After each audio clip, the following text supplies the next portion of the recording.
भगवान राम को समर्पित दो ग्रंथ मुख्यतः लिखे गए हैं, एक तुलसीदास द्वारा रचित श्री रामचरितमानस और दूसरा वाल्मीकि कृत रामायण।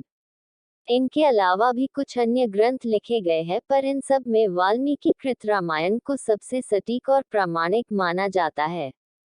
लेकिन बहुत कम लोग जानते हैं कि श्री रामचरितमानस और रामायण में कुछ बातें अलग हैं, जबकि कुछ बातें ऐसी हैं जिनका वर्णन केवल वाल्मीकि कृत रामायण में है। आज इस लेख में हम आपको वाल्मीकि कृत रामायण की कुछ ऐसी ही बातों के बारे में बताएंगे। एक, तुलसीदास द्वारा श्री रामचरितमानस में वर्णन है कि भगवान श्री राम ने सीता स्वयंवर में शिव धनुष को उठाया और प्रत्यंचा चढ़ाते समय वह टूट गया, जबकि वाल्मीकि द्वारा रचित रामायण में सीता स्वयंवर का वर्णन नहीं है। रामायण के अनुसार भगवान राम व लक्ष्मण ऋषि विश्वामित्र के साथ मिथिला पहुंचे थे। विश्वामित्र ने ही राजा जनक से श्री राम को वह शिवधनुष दिखाने के लिए कहा। तब भगवान श्री राम ने खेल ही खेल में उस धनुष को उठा लिया और प्रत्यंचा चढ़ाते समय वह टूट गया। राजा जनक ने ये प्रण किया था कि जो भी इस शिव धनुष को उठा लेगा, उसी से वे अपनी पुत्री सीता का विवाह कर देंगे। 2, रामायण के अनुसार राजा दशरथ ने पुत्र प्राप्ति के लिए पुत्रेष्ठि यज्ञ करवाया था। इस यज्ञ को मुख्य रूप से ऋषि ऋष्यशृंग ने संपन्न किया था। ऋष्यशृंग के पिता का नाम महर्षि विभांडक था। एक दिन जब वे नदी में स्नान कर रहे थे, तब नदी में उनका वीर्यपात हो गया। उस जल को एक हिरनी ने पी लिया था, जिसके फलस्वरूप ऋषि ऋष्यशृंग का जन्म हुआ था। 3, विश्व विजय करने के लिए जब रावण स्वर्ग लोक पहुंचा तो उसे वहां रंभा नाम की अप्सरा दिखाई दी। अपनी वासना पूरी करने के लिए रावण ने उसे पकड़ लिया। तब उस अप्सरा ने कहा कि आप मुझे इस तरह से स्पर्श न करें, मैं आपके बड़े भाई कुबेर के बेटे नीलकुबेर के लिए आरक्षित हूँ, इसलिए मैं आपकी पुत्रवधू के समान हूँ। लेकिन रावण नहीं माना और उसने रंभा से दुराचार किया। ये बात जब नीलकुबेर को पता चली तो उसने रावण को श्राप दिया कि आज के बाद रावण बिना किसी स्त्री की इच्छा के उसे स्पर्श करेगा तो उसका मस्तक 100 टुकड़ों में बंट जाएगा। 4, ये बात सभी जानते हैं कि लक्ष्मण द्वारा शूर्पणखा के नाक कान काटे जाने से क्रोधित होकर ही रावण ने सीता का हरण किया था, लेकिन स्वयं शूर्पणखा ने भी रावण का सर्वनाश होने का श्राप दिया था, क्योंकि रावण की बहन शूर्पणखा के पति का नाम विद्युतजिह्व था। वो कालकेय नाम के राजा का सेनापति था। रावण जब विश्वयुद्ध पर निकला तो कालकेय से उसका युद्ध हुआ। उस युद्ध में रावण ने विद्युतजिह्व का वध कर दिया। तब शूर्पणखा ने मन ही मन रावण को श्राप दिया कि मेरे ही कारण तेरा सर्वनाश होगा। 5, श्री रामचरितमानस के अनुसार सीता स्वयंवर के समय भगवान परशुराम वहां आए थे, जबकि रामायण के अनुसार सीता से विवाह के बाद जब श्री राम पुनः अयोध्या लौट रहे थे, तब परशुराम वहां आए और उन्होंने श्री राम से अपने धनुष पर बाण चढ़ाने के लिए कहा। श्री राम के द्वारा बाण चढ़ा देने पर परशुराम वहां से चले गए थे। 6, वाल्मीकि रामायण के अनुसार एक बार रावण अपने पुष्पक विमान से कहीं जा रहा था, तभी उसे एक सुंदर स्त्री दिखाई दी। उसका नाम वेदवती था। वह भगवान विष्णु को पति रूप में पाने के लिए तपस्या कर रही थी। रावण ने उसके बाल पकड़े और अपने साथ चलने को कहा। उस तपस्विनी ने उसी क्षण अपनी देह त्याग दी और रावण को श्राप दिया कि एक स्त्री के कारण ही तेरी मृत्यु होगी। उसी स्त्री ने दूसरे जन्म में सीता के रूप में जन्म लिया। 7, जिस समय भगवान श्री राम वनवास गए, उस समय उनकी आयु लगभग 27 वर्ष की थी। राजा दशरथ श्री राम को वनवास नहीं भेजना चाहते थे, लेकिन वे वचनबद्ध थे। जब श्री राम को रोकने का कोई उपाय नहीं सूझा तो उन्होंने श्री राम से ये भी कह दिया कि तुम मुझे बंदी बनाकर स्वयं राजा बन जाओ। 8, अपने पिता राजा दशरथ की मृत्यु का आभास भरत को पहले ही एक स्वप्न के माध्यम से हो गया था। सपने में भरत ने राजा दशरथ को काले वस्त्र पहने हुए देखा था। उनके ऊपर पीले रंग की स्त्रियां प्रहार कर रही थीं। सपने में राजा दशरथ लाल रंग के फूलों की माला पहने और लाल चंदन लगाए गधे जुते हुए रथ पर बैठकर तेजी से दक्षिण यम की दिशा की ओर जा रहे थे। 9 हिंदू धर्म में 33 करोड़ देवी देवताओं की मान्यता है, जबकि रामायण के अरण्यकांड के 14वें सर्ग के 14वें श्लोक में सिर्फ 33 देवता ही बताए गए हैं। उसके अनुसार 12 आदित्य, 8 वसु, 11 रुद्र और 2 अश्विनी कुमार, ये ही कुल 33 देवता हैं। 10 रघुवंश में एक परम प्रतापी राजा हुए थे, जिनका नाम अनरण्य था। जब रावण विश्व विजय करने निकला तो राजा अनरण्य से उसका भयंकर युद्ध हुआ। उस युद्ध में राजा अनरण्य की मृत्यु हो गई, लेकिन मरने से पहले उन्होंने रावण को श्राप दिया कि मेरे ही वंश में उत्पन्न एक युवक तेरी मृत्यु का कारण बनेगा। 11 रावण जब विश्व विजय पर निकला तो वह यमलोक भी जा पहुंचा।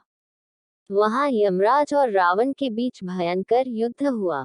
जब यमराज ने रावण के प्राण लेने के लिए कालदंड का प्रयोग करना चाहा तो ब्रह्मा ने उन्हें ऐसा करने से रोक दिया, क्योंकि किसी देवता द्वारा रावण का वध संभव नहीं था। 12 सीता हरण करते समय जटायु नामक गिद्ध ने रावण को रोकने का प्रयास किया था। रामायण के अनुसार जटायु के पिता अरुण बताए गए हैं। ये अरुण ही भगवान सूर्यदेव के रथ के सारथी हैं। 13 जिस दिन रावण सीता का हरण कर अपनी अशोक वाटिका में लाया, उसी रात को भगवान ब्रह्मा के कहने पर देवराज इंद्र माता सीता के लिए खीर लेकर आए। पहले देवराज ने अशोक वाटिका में उपस्थित सभी राक्षसों को मोहित कर सुला दिया। उसके बाद माता सीता को खीर अर्पित की, जिसके खाने से सीता की भूख प्यास शांत हो गई। 14 जब भगवान राम और लक्ष्मण वन में सीता की खोज कर रहे थे, उस समय कबंध नामक राक्षस का राम लक्ष्मण ने वध कर दिया। वास्तव में कबंध एक श्राप के कारण ऐसा हो गया था। जब श्री राम ने उसके शरीर को अग्नि के हवाले किया तो वह श्राप से मुक्त हो गया। कबंध ने ही श्री राम को सुग्रीव से मित्रता करने के लिए कहा था। 15 श्री रामचरितमानस के अनुसार समुद्र ने लंका जाने के लिए रास्ता नहीं दिया तो लक्ष्मण बहुत क्रोधित हो गए थे, जबकि वाल्मीकि रामायण में वर्णन है कि लक्ष्मण नहीं बल्कि भगवान श्री राम समुद्र पर क्रोधित हुए थे और उन्होंने समुद्र को सुखा देने वाले बाण भी छोड़ दिए थे। तब लक्ष्मण व अन्य लोगों ने भगवान श्री राम को समझाया था। 16 सभी जानते हैं कि समुद्र पर पुल का निर्माण नल और नील नामक वानरों ने किया था, क्योंकि उसे श्राप मिला था कि उसके द्वारा पानी में फेंकी गई वस्तु पानी में डूबेगी नहीं, जबकि वाल्मीकि रामायण के अनुसार नल देवताओं के शिल्पी इंजीनियर विश्वकर्मा के पुत्र थे और वह स्वयं भी शिल्पकला में निपुण था। अपनी इसी कला से उसने समुद्र पर सेतु का निर्माण किया था। 17 रामायण के अनुसार समुद्र पर पुल बनाने में 5 दिन का समय लगा।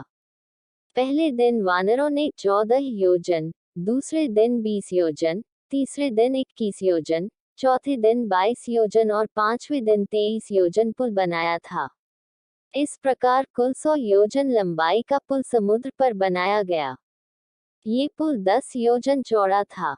1 योजन लगभग 13-16 किलोमीटर होता है।